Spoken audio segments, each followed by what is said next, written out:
कैसे हैं आप सब? आई होप आप सब बहुत अच्छे होंगे और एकदम मज़े में होंगे। और फ्रेंड्स, आज है हरियाली अमावस, तो आप सभी को हरियाली अमावस की ढेर सारी शुभकामनाएं। और कहीं कहीं हरियाली अमावस मनाई जाती है, कहीं कहीं नहीं मनाई जाती है। जैसे कि मेरे यहाँ पर ससुराल में तो मनाई जाती है, पर मेरे मायके में नहीं होता है ये हरियाली अमावस वाला त्यौहार। और तो चलिए, आज यहाँ पर जो पूजा वगैरह होती है, खाना पीना होता है, वही सब बनाएंगे अभी। और अब मैं बनाने जा रही हूँ सूजी का हलवा। तो यहाँ पर मैंने सूजी को अच्छे से छलनी से छान लिया है, ताकि मतलब इसमें कुछ हो तो निकल जाए। वैसे उसमें कुछ था नहीं, पर एक मन के भ्रम को मिटाने के लिए छान लिया है। और कढ़ाई गर्म हो गई थी तो मम्मी उसमें घी डाल गई हैं, तो अब मैं उसमें सूजी को भून रही हूँ। तो आज ये हलवा बनेगा। वैसे हलवा बना लो या खीर बना लो, मतलब हलवा या खीर से पूजा होती है, तो मैं हलवा ही बना रही हूँ।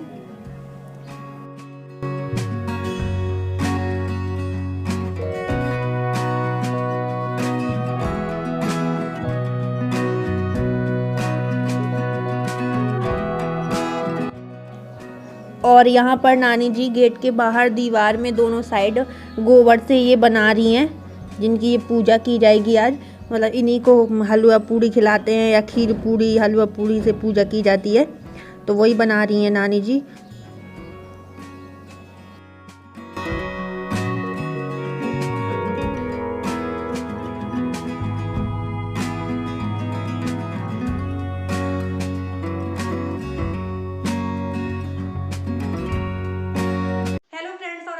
साथ में इंटीमेट हाइजीन से रिलेटेड कुछ प्रोडक्ट लेकर आई हूँ। तो यहाँ पर है मेरे पास एवर्टीन ब्रांड की bikini line hair removal cream, जो कि अलग अलग वेरिएंट में आती हैं, और ये अलग अलग प्रॉब्लम के हिसाब से अलग अलग वेरिएंट में बनाई गई हैं। तो मेरे पास यहाँ पर 3 वेरिएंट हैं। और फ्रेंड्स, अब बात कर लेते हैं ये पिंक वाली क्रीम की। तो ये है नेचुरल और इसमें है कैमोमाइल एक्सट्रैक्ट, और ये उस प्रॉब्लम के हिसाब से बनाई गई है, जैसे कि काफ़ी लड़कियों को रेयर बम्स की प्रॉब्लम हो जाती है। जैसे कि काफ़ी लड़कियां रेयर यूज करती हैं और उससे रेयर बम्स हो जाते हैं, छोटे छोटे से दाने निकल आते हैं। तो इस हिसाब से ये क्रीम काफ़ी अच्छी है। और जैसे कि काफ़ी लोग अपने हाथों में, पैरों में, अंडर आर्म्स में जो हेयर रिमूवल क्रीम यूज करते हैं, वही अपनी बिकनी एरिया में यूज कर लेते हैं। तो उससे जो हमारे बिकनी लाइन एरिया है वो काफ़ी बर्न हो जाता है, ब्लैक हो जाता है, और उससे कट्स भी हो जाते हैं। तो उस हिसाब से ये क्रीम काफ़ी अच्छी है, क्योंकि ये hair removal cream specially bikini line के लिए बनाई गई है। तो इस क्रीम से कोई भी ये प्रॉब्लम नहीं होगी। और अब बात कर लेते हैं ये येलो वाली की। तो ये है रेडियंस, और इसमें है charcoal, kojic acid and vitamin C. और जैसे कि हमारी बिकनी लाइन में डार्क स्पॉट्स की प्रॉब्लम होती है, अनइवन स्किन की प्रॉब्लम होती है, जैसे कि कहीं स्किन डार्क है, कहीं साफ है, तो ये चारकोल और विटामिन सी और इसमें कोजिक एसिड है, तो ये हमें वहाँ बिकनी लाइन का जो डार्क स्पॉट्स वाली प्रॉब्लम है और अनइवन स्किन है, तो उसे ये साफ करेगा। तो ये क्रीम स्पेशली उस हिसाब से बनाई गई है। और अब बात कर लेते हैं इस वाली क्रीम की। तो ये है सिल्की, और इसमें है क्रैनबेरी एंड कुकुम्बर। और जैसे कि काफ़ी लड़कियों में, मैंने कहा ना कि ये अलग अलग प्रॉब्लम के हिसाब से अलग अलग वेरिएंट में बनाई गई हैं। तो जैसे कि काफ़ी लड़कियों में रैसेस, ईचनेस और टैनिंग की प्रॉब्लम होती है, तो ये उस हिसाब से बनाई गई है। और जो ये तीनों bikini line hair removal cream है, इनसे हमारी जो हेयर ग्रोथ है वो काफ़ी लेट होगी। जैसे कि रेयर यूज करने से हेयर ग्रोथ काफ़ी जल्दी हो जाती है, तो इसको यूज करने से हेयर ग्रोथ काफ़ी लेट होगी। और इसको देख लेते हैं कि ये अंदर किस तरीके से क्रीम है इसमें। तो इसमें हमें मिलेगा 50 ग्राम का ये ट्यूब, और इसके साथ में हमें मिलेगा एक ये स्पैचुला, और ये मिलेगा इस तरीके से टिश्यू, और ये पानी में डालने से टिश्यू की तरीके ओपन हो जाएगा। और अब मैं आपको डेमो वीडियो दिखा रही हूँ, ताकि इसको यूज कैसे करना है।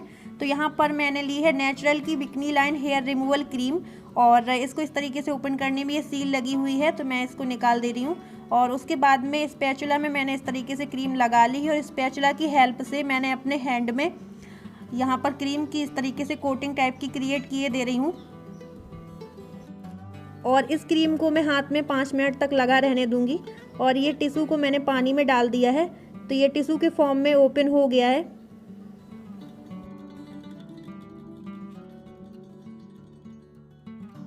और अब क्रीम को हाथ में लगे हुए 5 मिनट हो चुके हैं, तो मैंने उसी टिश्यू से वाइप ऑफ कर दिया है। और ये देखिएगा, जहाँ पर मैंने क्रीम लगाई थी उस जगह के कितने अच्छे से हेयर रिमूव हो गए हैं। और फ्रेंड्स, अगर आप भी एवर्टीन ब्रांड की bikini line hair removal cream मंगाना चाहते हैं, तो मेरे डिस्क्रिप्शन बॉक्स में आपको लिंक मिल जाएगी, तो आप वहां से परचेस कर सकते हैं।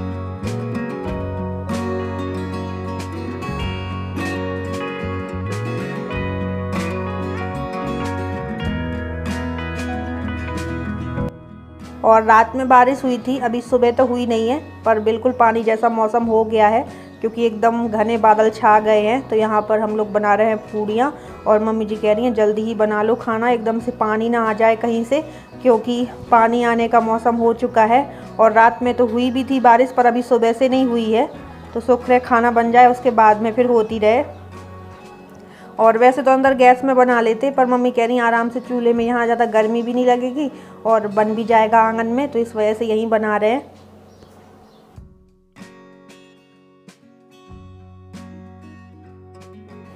और हलवा बनाने के बाद में मैं सब्जी बनाती, पर मम्मी जी कही थी पहले पूड़ियाँ बना लो, इस वजह से फिर पूड़ियाँ सेक ली हैं। और पूड़ियाँ बनने के बाद में उसी कढ़ाई में जब खाली हो गई है तो मैंने सब्जी छौंक दी है।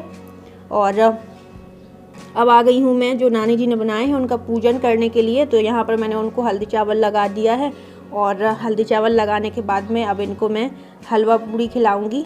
और खीर पूड़ी, हलवा पूड़ी, इन्हीं से इनका पूजन होता है। तो खीर नहीं बनाई है, हलवा पूड़ी से ही पूजन कर रही हूँ मैं।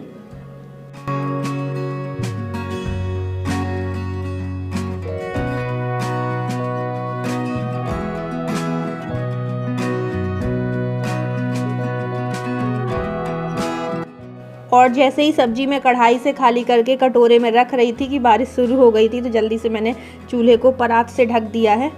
और अभी ज़्यादा तेज़ नहीं हो रही, नहीं तो इसके ऊपर से फिर पॉलीथीन डाल देते।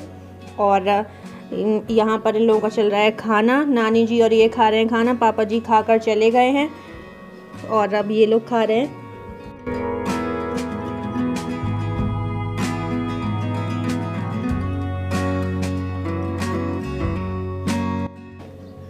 और ये छप्पर की वजह से काफ़ी बचाव हो जाता है। ये कमरे और किचन के बाहर में पापा जी ने डाल दिया था, जैसे कि बारिश वगैरह होती रहती है तो इस छप्पर के नीचे ही बैठ जाते हैं, तो गर्मी भी नहीं लगती है और बारिश से भी बचाव हो जाता है। तो वहीं पर हम लोग अभी बैठे थे, तो मम्मी जी साड़ी दिखा रही हैं। अभी नानी जी अपने मायके गई थी, तो वहाँ पर मायके में इनकी भाभी ने इनको साड़ी दी थी नानी जी को, तो वही साड़ी दिखा रही हैं कि नानी को ये साड़ी मिली है वहाँ पर।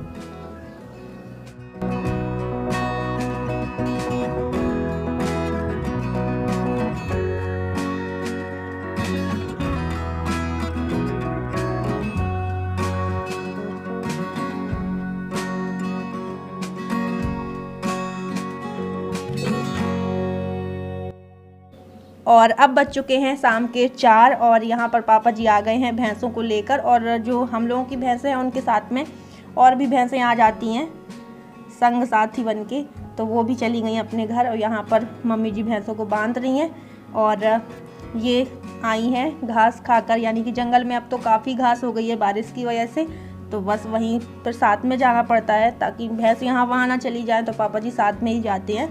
और दोपहर से लेके अभी तक इन्होंने आराम से खूब घास खाई है और अब आ गई हैं अपने घर। तो यहाँ पर मम्मी जी उनको बांध रही हैं और अब इसको जो मतलब दलिया बाट बनाई जाती है इनके लिए, दोनों भैंसों के लिए, वो खिलाई जाएगी।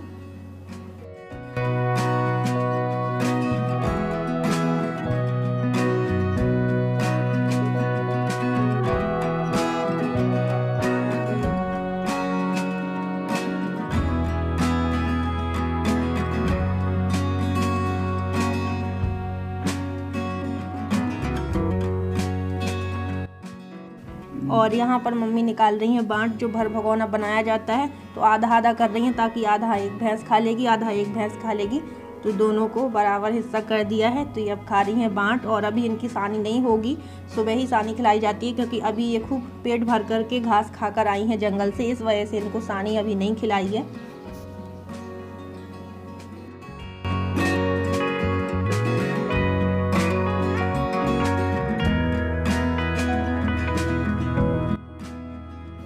और अब हम लोग आ गए हैं ऊपर छत में, क्योंकि बारिश भी अब थम गई है, अब नहीं हो रही है बारिश, तो ऊपर आ गए हैं थोड़ा देर के लिए।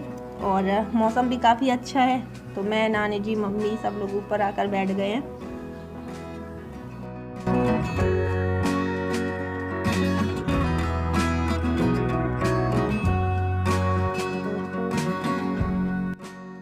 और अब मैं बना रही हूँ रात के लिए खाना, क्योंकि बारिश के मौसम में लाइट का कोई भरोसा नहीं रहता है, कब आएगी कब जाएगी। तो मम्मी जी कह रही हैं कि दिन ही दिन खाना बना लो, नहीं तो फिर ज़्यादा अंधेरा हो जाएगा, इस वजह से फिर दिखाई भी नहीं देगा किचन में। तो यहाँ पर मैं सेक रही हूँ रोटियाँ और एक साइड मैंने सब्जी भी छौंक दी है, मठा के आलू, तो वो पक रहे हैं। तो इस टाइम मठा के आलू और रोटी बनाई है।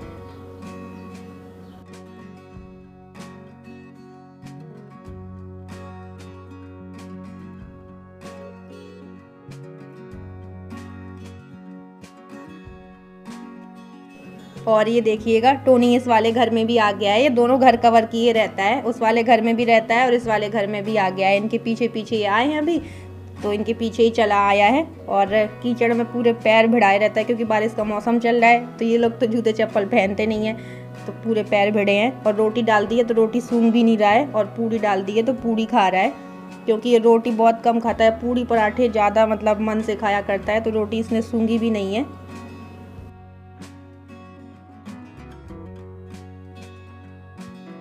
और फ्रेंड्स अब बज रहे हैं शाम के 6 और आज पूरा दिन बारिश होती रही है। रिमझिम वाली बारिश पूरा दिन हुई है। ये नहीं कि एक बार बारिश हो जाए और फिर मौसम खुल जाए, इस तरीके से होती है तो वो सही भी लगता है, पर पूरा दिन फुहार टाइप की बारिश होती रही है। तो अभी भी हो रही है, इसी वजह से लाइट भी नहीं आ रही है। तो मैंने सोचा अभी तो थोड़ा बहुत रोशनी है, इस वजह से एंडिंग वगैरह कर लूँगी, तो फिर बिल्कुल अंधेरा हो जाएगा और लाइट भी नहीं आ रही है।